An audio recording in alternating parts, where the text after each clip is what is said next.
শুরু করছি বুদ্ধদেব গুহর গাড্ডি লাজোয়াব গল্পের পরবর্তী অংশ। গোপাল বলল, তা ঠিক, তবু কথায় বলে না, জিসকো বান্দ্রি ওহি নাচায়।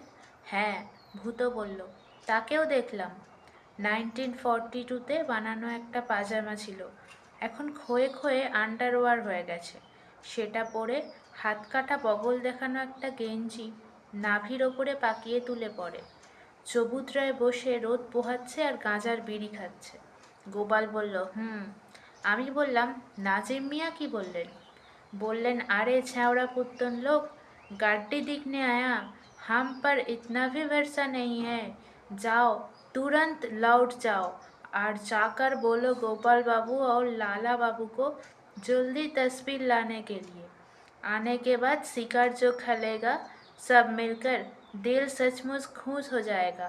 जाओ जल्दी भाग दौड़ करके लौट जाओ यहाँ से, और तार भेजो कब आ रहा हो।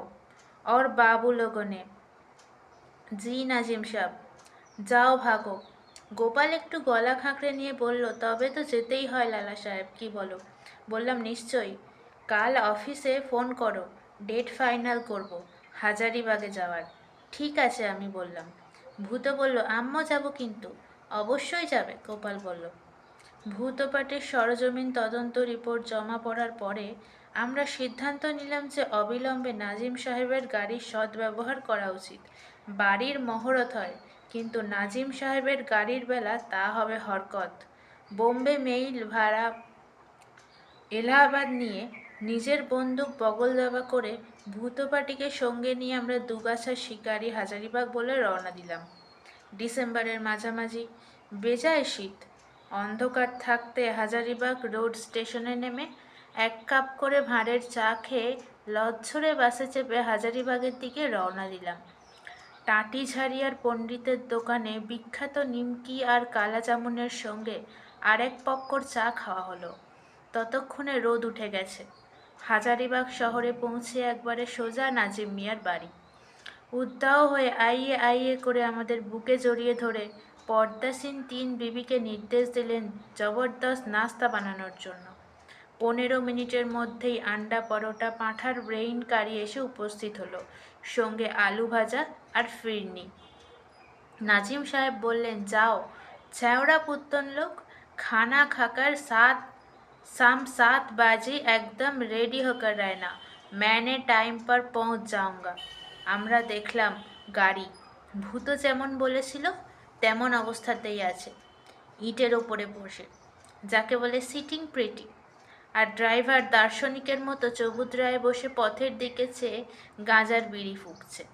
আমাদের চোখে এই গাড়িতে চড়ে রাতে জঙ্গলে কিভাবে যাওয়া হবে সে সম্বন্ধে সন্দেহ ফুটে ওঠার সব সন্দেহ নিরসন করে নাজিম সাহেব ধমক বললেন, आप लोग बेफिक्र रहिए, शाम तक गाड़ी बिल्कुल फिट हो जाएगा।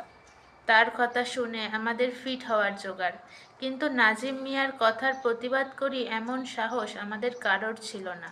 ঠিক হ্যায় বলে আমরা আর একবার গাড়ি ও ড্রাইভারের দিকে তাকাতে তাকাতে সাইকেল রিক্সার বাহন হয়ে এগোলাম গয়া রোডের পূর্বাচলের দিকে। উত্তেজনাতে এবং কিঞ্চিত ভয়েও আমরা ফুটছিলাম। আজ রাতে নাজিম সাহেবের গাড়ির হারকতে সামিল হয়ে পৈতৃক প্রাণটা আদৌ থাকবে কিনা তা নিয়ে যার যার বুকের মধ্যে ভালো বাংলাতে যাকে বলে চিন্তার উদ্রেক হইল। তা হলো, ভূত যেন আমাদের মানসিক অবস্থা আঁচ করেই পেছনে আসা রিক্সাতে বসে বেসুরো গলাতে গান ধরল, পৃথিবী আমারে চায়, রেখো না বেঁধে আমায়, খুলে দাও প্রিয়া, খুলে দাও বাহুডোর। দুপুরে হান্নাতের দোকান থেকে আনানো বিরিয়ানি আর চাপ দিয়ে মধ্যাহ্নভোজন সেরে জোর ঘুম লাগালাম। ট্রেনে প্রায় দাঁড়িয়েই আসতে হয়েছিল 3rd ক্লাসে।